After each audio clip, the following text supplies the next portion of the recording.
Пред тях трио изградено от Радослав Кирилов, Талис и Вирсент Карагерен в предни позиции.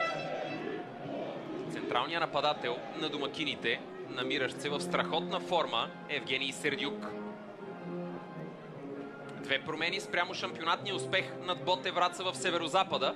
За днешните домакини двубоят пък ще бъде ръководен от Валентин Железов, подпомаган от Станимир Илков, Васил Шавов, Ивайло Ненков и Васимир Елхатип и Георги Тодоров, последните двама отговарящи за системата ВАР. На фона на двете корекции, които прави Валентин Илиев с включването на Реян Даскалов и Том Рапнуи за сметка на Емил Ценов и Теодор Иванов в стартовите 11, без промени за Станислав Генчев от гостуването край морето, завършило при нулево равенство срещу Спартак Варна.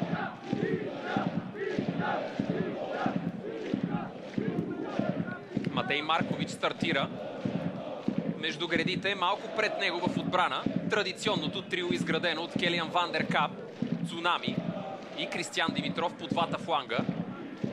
Несменяемите титуляри от началото на кампанията, започващи в 8-ми пореден двубой в ролята на халфбекове за сините Алдаир и Майкон.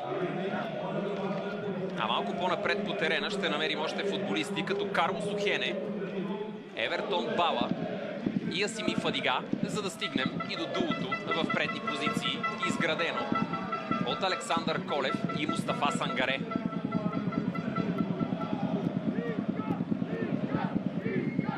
Левски днес трудно може да се чувства като гост на едва няколко километра от София и пред поредния пълен гостуващ сектор, който като че ли можеше да побере многократно повече привърженици на гостите, само ако имаше къде да бъдат разположени те, а сектора бе с по-голям капацитет. Условията обаче са такива, в каквито в последно време сините изпитват доста затруднения, визирайки гостуванията в Бистрица срещу ЦСКА 1948.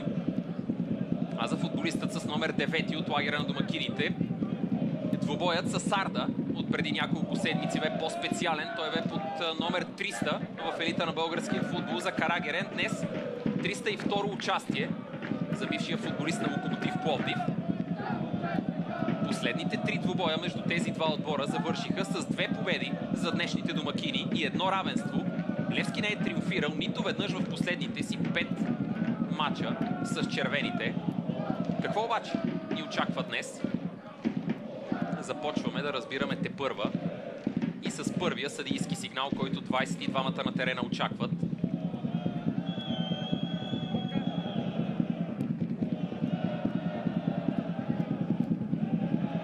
Левски започна ударно новия сезон, после обаче намали скоростта си на движение, след като сините пометоха всичко по пътя си в първите си 4 мача, за да се стигне и до поражението от Лудогорец, което разколеба хората на Станислав Генчев, които отбелязаха едва един гол в последните си 3 шампионатни двубоя.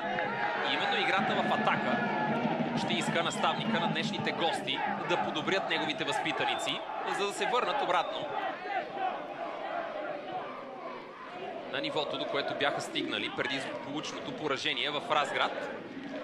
Именно противоположна пък и ситуацията при ЦСКА 1948, където европейска Алекс Колев и Сангаре, а и като цяло в атака за Левски бе ситуацията от преди малко. Секунди по-късно статично положение в полза именно на Левски, след като Александър Колев бе фаулиран.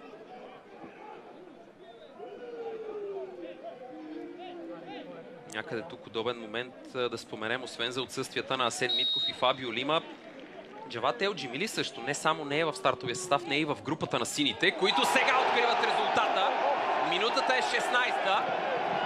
А ето го и първия гол на Мустафа Сангаре в двубой, в който французина стартира от първата минута, повеждайки нападението на днешните гости.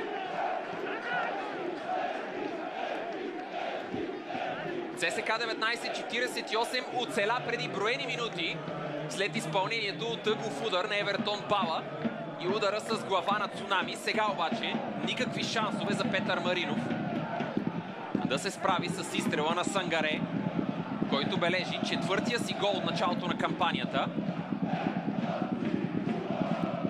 А ето как се стигне и до това попадение. Крачка или две, които направи Сангаре предварително спрямо най-близо разположените до него футболисти в червено и бяло, за да се дръпне назад и да застане на точната позиция, от която да засече топката, макар и в средата на вратата, пращайки я с достатъчно солидна скорост и сила, за да не остави шансове на Петър Маринов да предотврати това, което сполетя ЦСКА 19.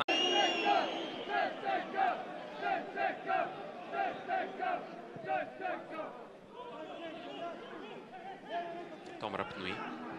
Вижте колко високо позициониране Алдаир и страхотната работа, която свърши десния халфбек на сините. Той вече е в наказателното поле. Търси Сангаре! 2-0 за Левски. 26-та минута. В рамките на точно 10.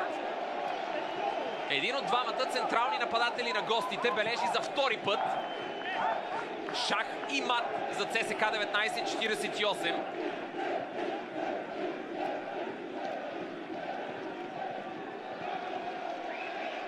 А близо двуметровият френски таран на сините влиза в обувките на новия любимец на публиката на Левски. Огромни комплименти в тази ситуация обаче отиват за Алдаир. Простете начина, по който той подпомогна за това топката да бъде отнета на Сими Фадига.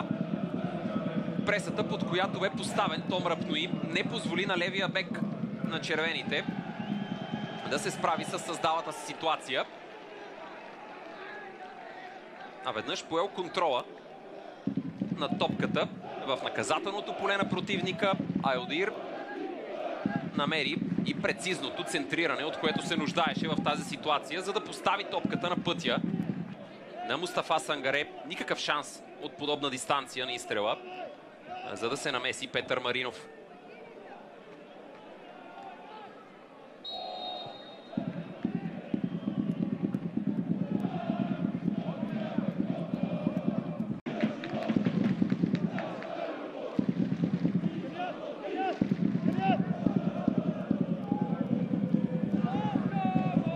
Точно 2 гола отбеляза ЦСКА 19-48 в последните си 3 домакинства срещу Ботев Пловдив през изминалия сезон и в мачовете с Спартак Варна и Славия през тази кампания.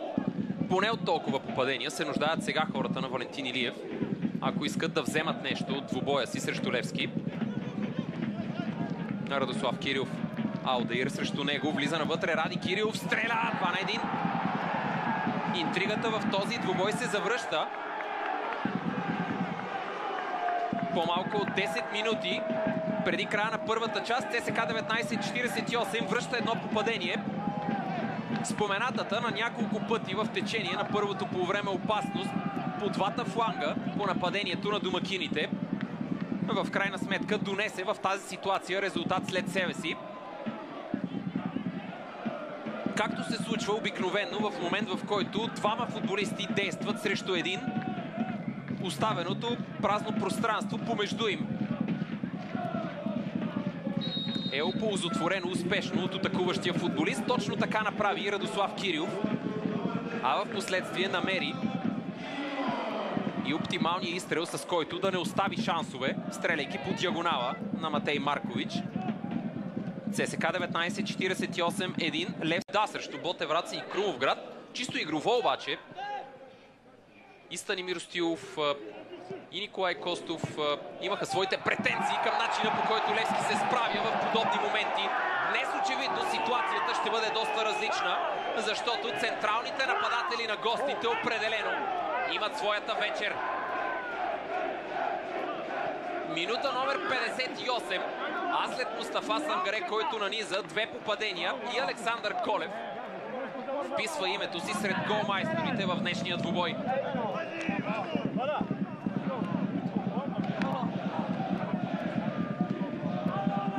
Начина, по който се стигна до това попадение, Евертон Бала собственоръчно подсигури втората си асистенция в днешната среща, изпращайки топката към Александър Колев, който се бе погрижил за това онази крачка, която му липсваше преди няколко минути, след като бе изпреварил Реан Даскалов в опит да отклони топката сега да бъде направена. Това бе така. А ето ви и разликата която вероятно само една крачка може да донесе в футбола. Изпреварил Реан Даскалов, но останал далеч от попадението. Няколко здрави единоборства. Неделко Пищевич фаулиран тук от Майкон. Правилно решение на бразилеца да понакъса играта, да не позволи на съперника да разиграва спокойно топката. След това агресивни действия на Марин Петков, който продължава да владее. Подаване към Алдир, спорно такова и все пак топка в контрола на Петков. Стреля с левия крак Марин Петков, забележително, минутата е 77-ма. Левски бележи за четвърти път. Ако има начин, по който да покажеш, че не само искаш, а и заслужаваш да бъдеш на терена от първата минута, Марин Петков ни показа в тази ситуация какъв е той.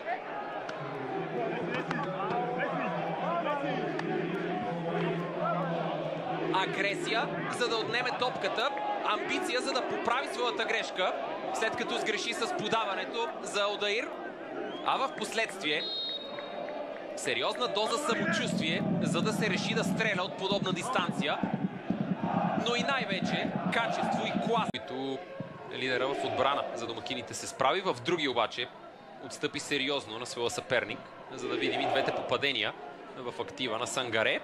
3 минимално добавени минути, които вече са в ход. Подаване в наказателното поле. 4-2. Очевидно не сме видяли последния гол в този двубой. Марио Илиевски се разписва.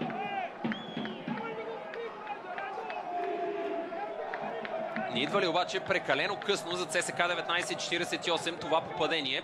Едно е сигурно, футболистите на Валентин Илиев заслужават огромни комплименти за своята непримиримост и факта, че продължават да търсят поне точката в този матч, правейки го по техния си начин. Държащи топката ниско долу по тревата, с добри комбинации. А конкретно тук, след страхотното движение на Марио Илиевски, изпреварил Кристиян Димитров и качественото центриране, миг